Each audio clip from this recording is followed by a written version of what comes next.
Membagi daging kurban untuk non-muslim.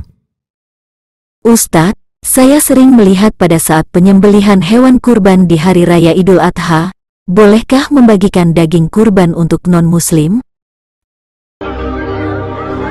Musa Online. Memang dalam hal pembagian zakat, ada nas Al-Quran yang menetapkan 8 asnaf mustahik, atau golongan, yang berhak menerima zakat.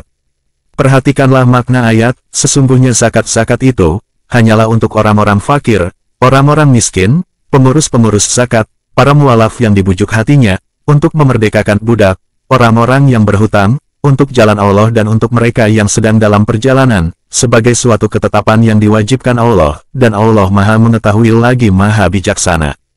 Quran Surat At-Taubah, Juz 9 ayat 60. Sedangkan dalam pembagian daging kurban, tidak ada ayat Al-Quran yang khusus menetapkan kelompok atau golongan masyarakat yang berhak menerimanya. Menurut para ulama, secara umum, daging kurban itu dapat dibagikan dengan 3 kategori. Yaitu, pertama kepada kaum fakir miskin yang memang berkekurangan dan membutuhkan bantuan, kedua kepada tetangga, yaitu orang-orang yang bermukim di sekitar rumah kita, dan ketiga, orang yang berkurban itu sendiri. Di dalam Al-Quran disebutkan, maka makanlah sebahagian daripadanya dan sebahagian lagi, berikanlah untuk dimakan orang-orang yang sengsara dan fakir. Quran Surat Al-Hajj, Juz 22 ayat 28.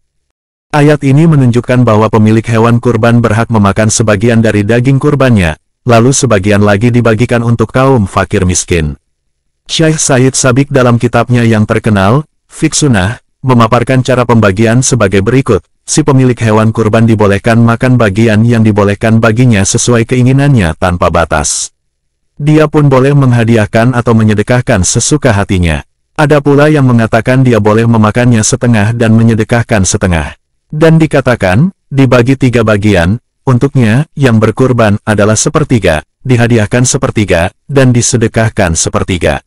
Dari ketiga kelompok itu, terutama kaum fakir miskin dan tetangga, tidak ada ketentuan khusus yang menetapkan bahwa mereka harus muslim. Jadi kalau ada fakir miskin atau tetangga yang non-muslim sekalipun di sekitaran rumah kita, maka mereka boleh saja diberi atau menerima daging kurban. Bahkan ada pendapat yang menyatakan, tetangga yang kaya sekalipun, maka ia boleh diberi bagian dari daging kurban. Perhatikanlah makna ayat, Allah tidak melarang kamu untuk berbuat baik dan berlaku adil terhadap orang-orang yang tidak memerangimu, karena agama dan tidak mengusir kamu dari negerimu. Sesungguhnya Allah menyukai orang-orang yang berlaku adil. Quran Surat Al-Mumtahanah, ayat 8. Nabi Shallallahu Alaihi Wasallam pernah memerintahkan Asma, binti Abu Bakar, untuk menemui ibunya dengan membawa harta, padahal ibunya masih musyrik. Fatwa Lajnah Daimah nomor 1997. Dengan demikian, maka memberikan bagian hewan kurban kepada non-muslim atau orang kafir dibolehkan, karena status hewan kurban sama dengan sedekah atau hadiah, dan diperbolehkan memberikan sedekah maupun hadiah kepada orang kafir. Sedangkan pendapat yang melarang adalah pendapat yang tidak kuat karena tidak berdalil. Membagi daging kurban untuk non-muslim. Hukumnya boleh, asalkan orang kafir tersebut bukan kafir harbi, atau kafir yang perang dengan kaum muslimin.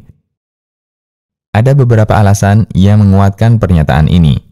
Pertama, Allah Ta'ala tidak melarang kita untuk berbuat baik kepada orang-orang kafir yang tidak memerangi kaum muslimin. Allah Azza wa Jalla berfirman, Allah tidak melarang kamu untuk berbuat baik dan berlaku adil kepada orang-orang yang tiada memerangimu karena agama dan tidak pula mengusir kamu dari negerimu. Sesungguhnya Allah menyukai orang-orang yang berlaku adil.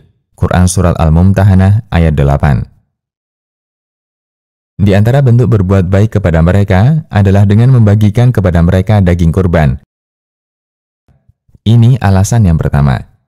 Kedua, kisah Asma binti Abu Bakar radhiyallahu anha ketika berkonsultasi kepada Rasulullah perihal kedatangan ibundanya yang masih musyrik, meminta pesangon kepada Asma sebagai bakti putrinya kepadanya. Nabi Shallallahu Alaihi Wasallam mengatakan, yang artinya, ya, sambunglah silaturahimmu dengan ibumu. Hadis riwayat Bukhari dan Muslim. Saat itu, masa perdamaian dengan kaum musyrikin. Ini artinya, hukumnya boleh membagikan harta kepada non-muslim yang tidak memerangi kaum muslimin.